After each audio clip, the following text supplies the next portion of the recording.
এখানে দেখাচ্ছে 52 কিলোমিটার।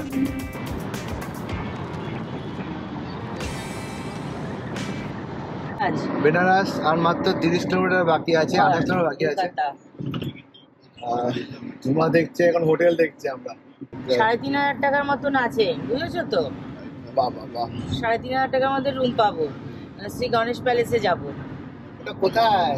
এই যে গণেশ প্যালেসে জাস্ট গিয়ে দেবো, এই ডিরেকশনটা দেবো। একবার দেখিনি, দাঁড়াও চেক করে নি। শ্রী গণেশ একবার প্যালেসে চেক করে ডিরেকশন নি, দিয়েছি। দাঁড়াও। মোটামুটি আমরা বেনারস এরিয়াতে ঢুকে গেছি, বানসি ক্রস করছি আমরা এবারে। আর এদিকে তো এয়ারপোর্ট। আমরা কিন্তু বেনারস ঢুকে গেছি। বেনারসে ঢোকার সময় দেখলাম অনেকগুলো ফ্লাইওভার আছে, প্রচুর ফ্লাইওভার। তো ঘুরতে বেশিক্ষণ লাগে না, সাটার করে ঢুকে গেলাম। খুব ফাস্ট এন্ট্রি এই ফ্লাইওভারগুলোতে, ভালো। তো এদিকে আরেকটু এগিয়ে যাই, পার্কিং এর জন্য একবার জিনিস দেখতে হবে। তারপরে লাঞ্চ করব, লাঞ্চ করে তারপরে পার্কিং খুঁজতে হবে, তারপরে হোটেল খুঁজতে হবে। খিদে পেয়েছে, সকালবেলা শুধু টুকটাক খাওয়া খেয়েছি আমি, তাই তো? একদম। সকালবেলায় বেশি কিছু খাওয়া হয়নি আমাদের। হ্যাঁ, সকালবেলা আমরা সামান্য একটু চা, বিস্কিট আর একটু কেক ছিল, তো ওগুলো একটুখানি খেয়েছি। আর একটু পেঁয়াজি নিয়েছিলাম, পেঁয়াজি খেয়ে খাওয়া হয়েছে। এই সামান্য একটু ব্রেকফাস্ট, তেমন ব্রেকফাস্ট কিছু করা হয়নি। সেটাই। চলো এখানে পার্কিংটা দেখি, আর তারপরে সেখান থেকে হোটেলটা চেক করতে হবে। ও পুষ্পার মতন করছে আর কি সারাক্ষণ ধরে।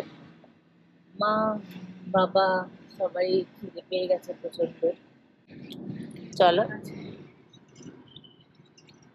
তো এটা হচ্ছে বেনারস ক্যান্ট ওভারব্রিজ। আমরা Benaras already Varanasi already entry নিয়ে নিয়েছি, আর অনেক হোটেল দেখেছি, ঠিক আছে। সব হোটেলের ভিডিও আমি করতে পারছিলাম না, কারণ আমাদের হোটেল বুক করা ছিল না। সো সব হোটেলে, সবকটা হোটেলে আমরা যাচ্ছিলাম, ভালো ভালো হোটেলগুলো দেখছিলাম যেখানে পার্কিং আছে। সো পার্কিং তো এমনি নর্মাল পার্কিং তো করা যায়, যেখানে যেটা আমি জানতাম না বেসিক্যালি, সেটা বেনারসে করা যায়। তো এইটা হচ্ছে আমরা খুঁজছিলাম যেখানে হোটেলে নিজস্ব পার্কিং আছে, বেসমেন্ট পার্কিং আছে। তো আমরা লাক্সা রোডে, আমরা শান্তি হোটেল শান্তি ইন, সেখানে আমরা আলটিমেটলি একটা বেসমেন্ট পার্কিং পেয়েছিলাম, যেটা তোমরা দেখতে পাচ্ছ। আর চলো, এটাই হচ্ছে আমাদের লাস্ট। আমরা বেনারস এন্ট্রি করে ফেলেছি ফ্রম অযোধ্যা টু বারাণসী বলতে গেলে। তো এটাই ছিল শেষ। আর যদি ভালো লাগে তাহলে একবার লাইক, কমেন্ট আর শেয়ার করে দিও ভিডিওটাকে। আর যদি কোনো ডিটেলস জানার থাকে